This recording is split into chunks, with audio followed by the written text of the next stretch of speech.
माननीय शरद पवार साहेबांचं वक्तव्य की हा देश गाय आणि गोमूत्र या दिशेने निघालाय, काय ह्या वक्तव्याचा अर्थ आहे? माननीय पवार साहेबांसाठी ती गाय असेल, पण समस्त हिंदू समाजासाठी ती गोमाता आहे, पूजनीय आहे. कदाचित तुमच्यासाठी तिचं ते मूत्र असेल, पण आमच्यासाठी ते पवित्र गोमूत्र आहे. हा श्रद्धेतला, आस्थेतला फरक आहे. आणि हे विधान पवार साहेबांचं कधी येतं? ज्या वेळेस त्यांचे चेले माननीय आव्हाड, करोडो करोडो लोकांची जी श्रद्धा आहे, प्रभू राम आमच्या देवाबद्दल ते मांसाहार करत होते असं म्हणतात.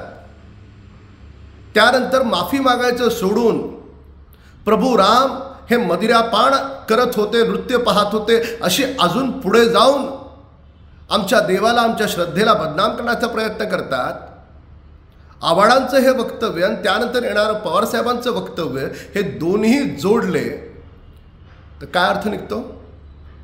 की श्रीमान शरद पवार साहेबांचा गट आणि ते स्वतः संपूर्णतः हिंदू विरोधी आहेत, राम भक्तांच्या विरोधात आहेत. आणि जर असं नसेल तर माननीय पवार साहेबांनी पुढे येऊन स्पष्ट करावं की ते आव्हाडांच्या मताशी समर्थन देत नाहीत, त्या मताला विरोध करतात. आणि जर ते गप्प बसत असतील तर हे स्पष्ट होतं की हे माननीय पवार साहेबांच्या सांगण्यावरून सगळं घडतंय. एबीपी माझा, उघडा डोळे बघा नीट.